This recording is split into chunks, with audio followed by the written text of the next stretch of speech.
Hi, my name's Karina. I'm married to Michael. You may have seen his testimony, and we wanted to share my testimony with you as well so that you could get both sides of the picture. I guess my testimony starts when we were married. Actually, I went to college and I met Michael, and we got married.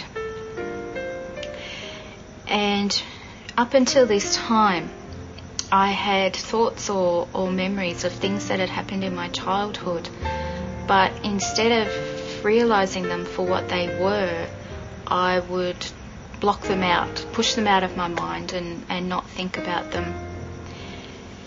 And when I met Michael, I was happiest I'd been. I'd met this wonderful man and I was going to marry him. I did marry him. And I thought I was going to live happily ever after. All I wanted to do as a child, all I wanted was to get married and have a family. That's all I ever wanted. I wanted to be a stay-at-home mum and wife and have lots of children, have a full table. And once I got married, I thought this was what was going to happen. As our marriage progressed that first year, we started to have trouble and we couldn't understand it. We weren't connecting.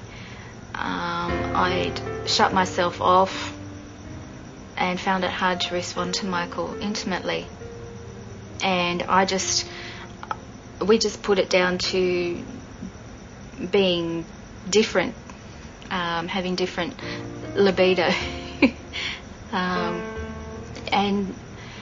But as the years went, or the time went on, it got worse and worse. And Michael would get more and more frustrated and more angry, and we just didn't know what was happening. During our first year of when we were in the ministry up in Queensland, when we were at the big camp for that year, I was impressed that I really needed to go and have counselling. I didn't know what for. I didn't know why. I just really felt that that's what God wanted me to do. And so I arranged with the pastor there that was in charge of counselling. I arranged for having counselling with him.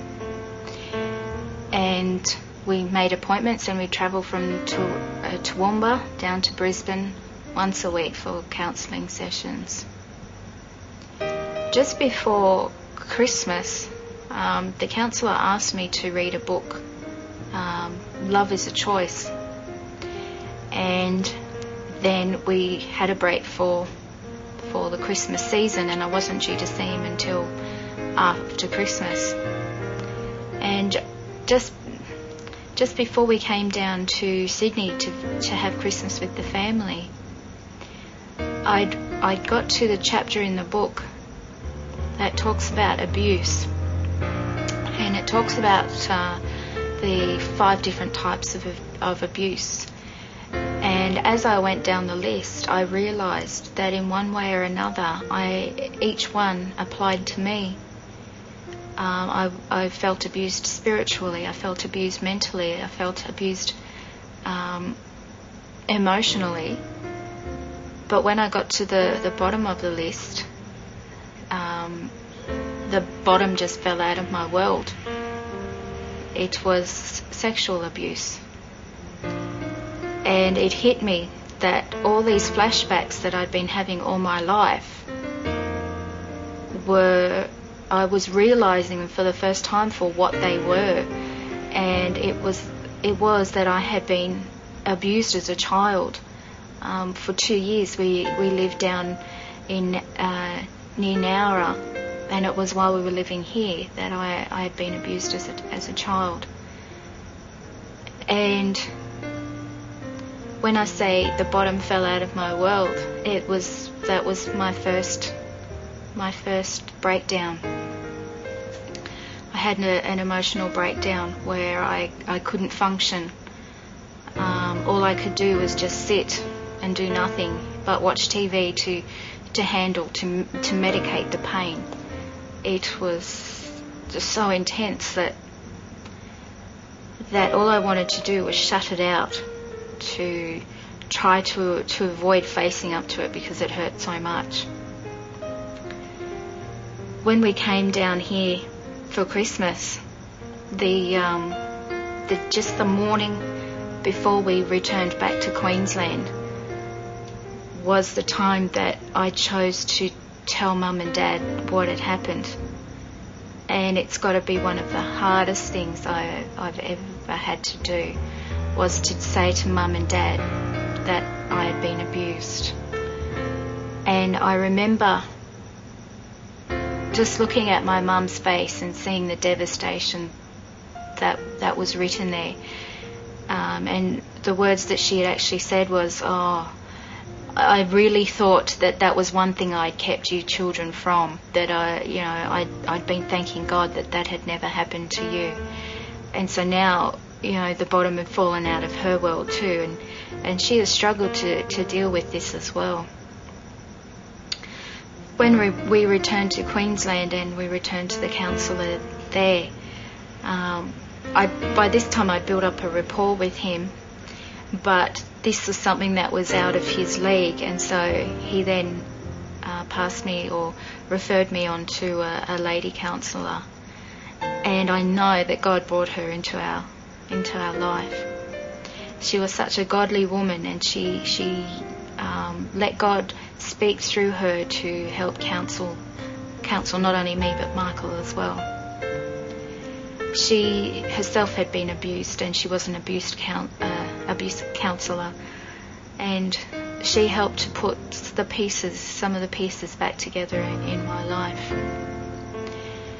Towards the end of the second year of our year of ministry in Toowoomba, we got to a point where we thought that everything was fine, that everything had sorted itself out, that I was making great strides, and that I probably didn't need to have counselling anymore. And not only that, Michael had got a call to move further out the west, away from civilization, to a little country town called Dalby. And not only that, the lady counsellor herself was moving to Sydney, and so at that time I thought that I had dealt with all my emotional issues, that everything was going to be okay from now on. We moved out to Dalby, and things didn't pick up. While I was feeling stronger as a person inside myself, the relationship between Michael and I was still getting worse and worse instead of better. At this time, I had no idea at all that Michael was looking at pornography. And when I did eventually find out that he was looking at pornography, in some ways part of me was grateful that it was that and not looking outside the marriage. But at the same time, a part of me felt betrayed. And it was during this first year that we were out at Dalby that I had my second breakdown. This one was a physical one.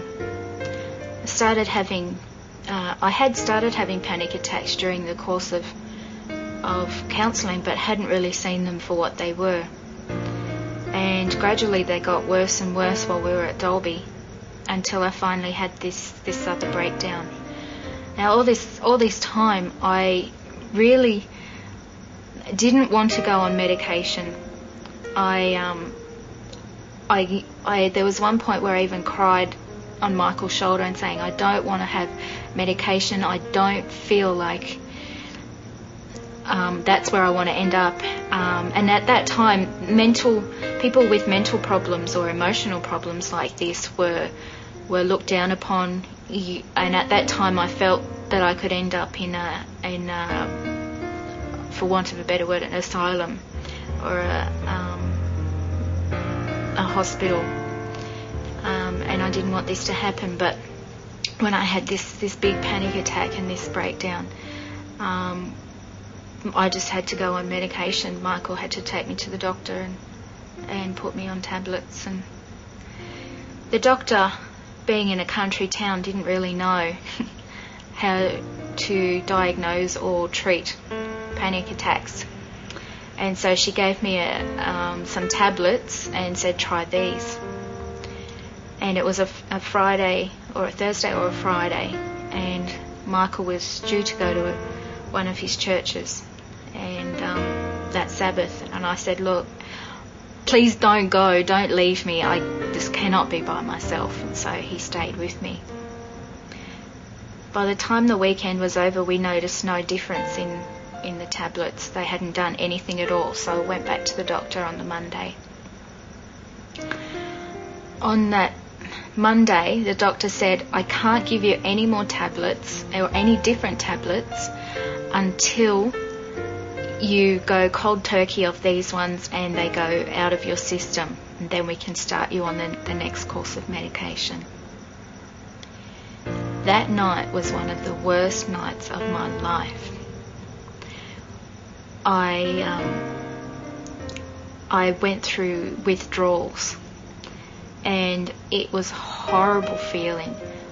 My nerves were on edge, I was on edge, everything was just, I just felt a big bundle of fear, total fear, and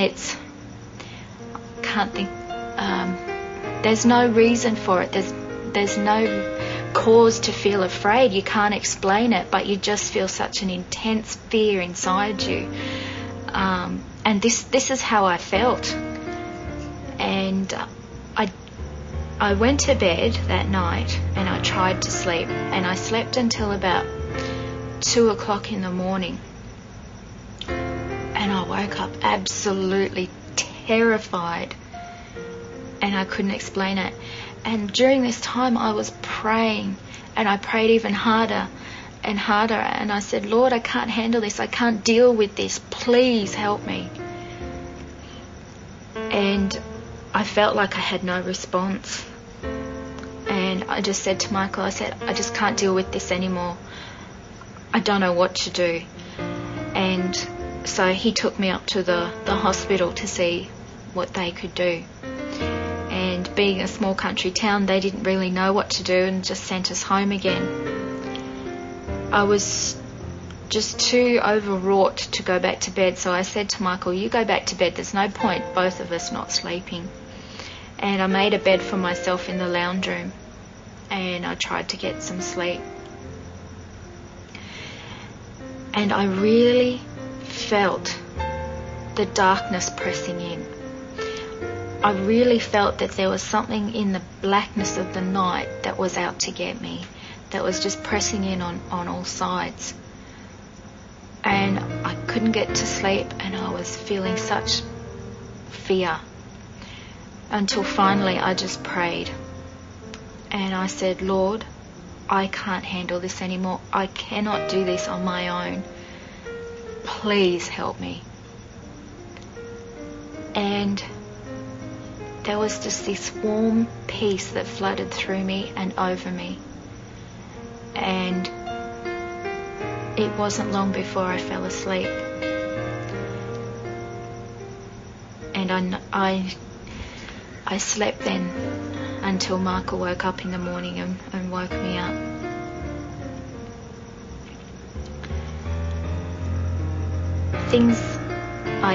That next day I went back to the doctor, and she quickly got me onto the tablets, the right tablets that started working, and I started to pick up. But I still didn't heal in the way that Michael wanted me to heal. It was slow going, and it's only now that we look back on it that we realise it was a case of, this is what pornography can do at the same time as my problems as well. Pornography was pulling him one way, my emotional issues were pulling me another way. Because I was so focused in on me and what I was going through. I was like in this own little box and couldn't reach out to the world. And Michael withdrew because he was feeling hurt and feeling that I didn't love him, didn't care about him. Until it got to the point where after 4 years in Dolby, Michael had had enough and he needed to have a break. And so he said, we've got to do something about this.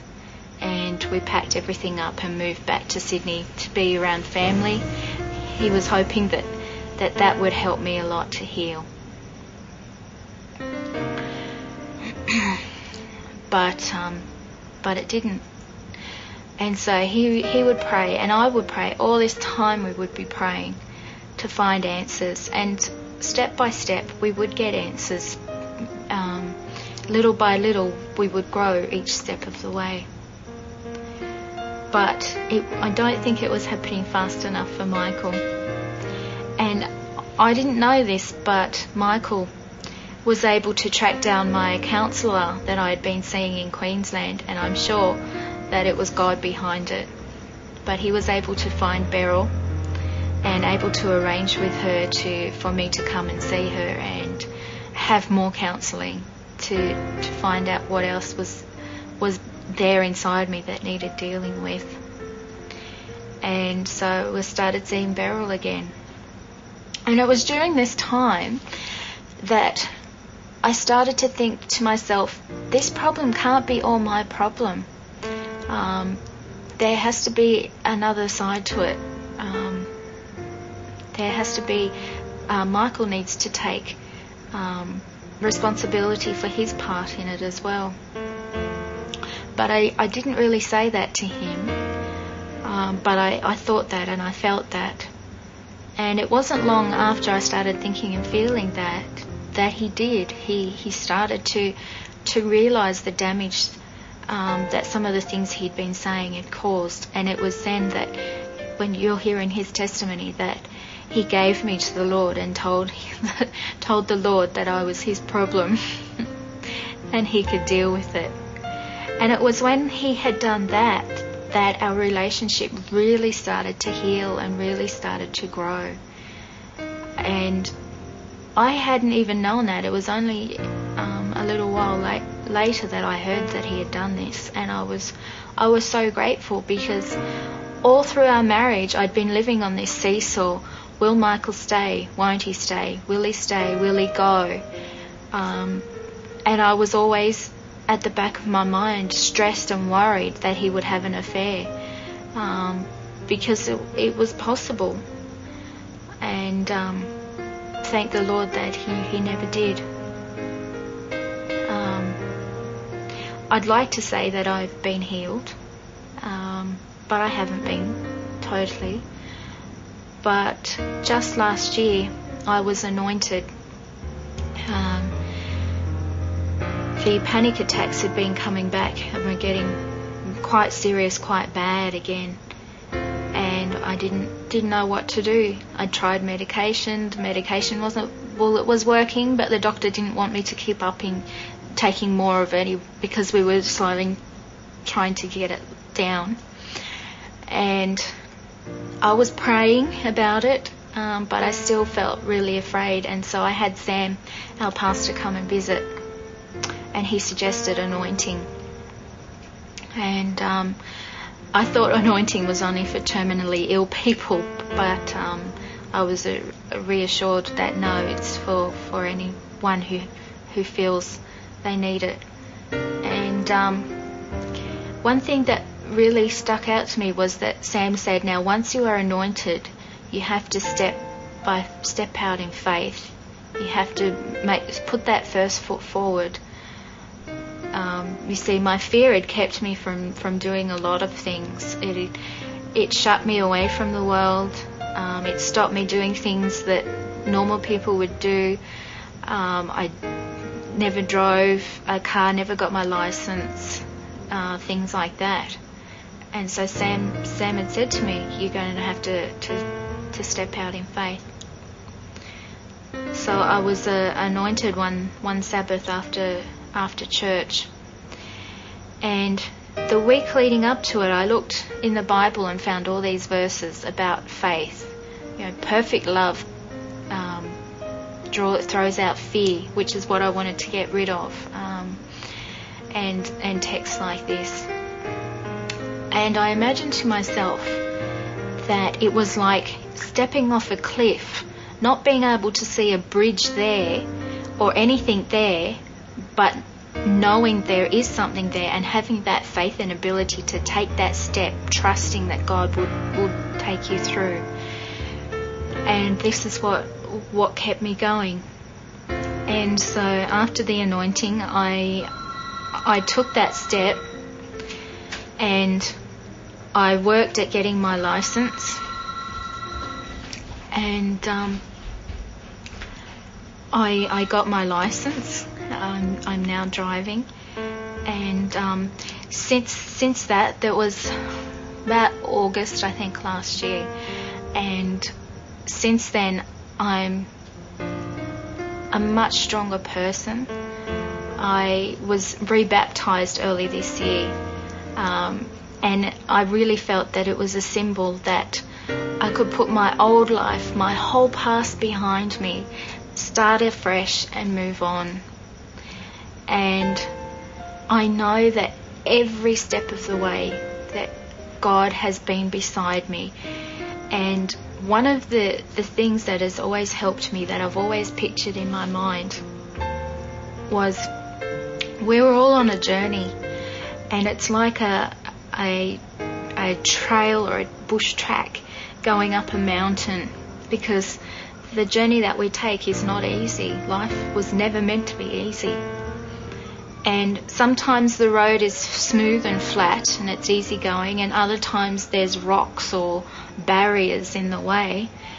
But Jesus has promised to be our guide, and it's when the road gets rocky and hard that he will take our hand and he will help us through and even carry us through those times. I wouldn't be where I am today if it wasn't for God. I've often thought to myself, if I wasn't a Christian and an Adventist, that I would probably have ended up on drugs or an alcoholic or something. Anything to take away that pain was what I really wanted to do. But instead I decided to lean on God, and it was by leaning on him that it really got me through those tough times. And while he hasn't answered our prayers for healing 100%, he has answered our prayers in many numerous ways that we never thought would happen. I'm much more confident, much more bolder, much more happier than I've ever been in my life. My marriage is happy despite the fact that it has no intimacy. We have a fantastic relationship. We're each other's best friends, and it's only by God's grace that this is the case. It's him that has brought us through, and I would really encourage you to trust him to carry you through.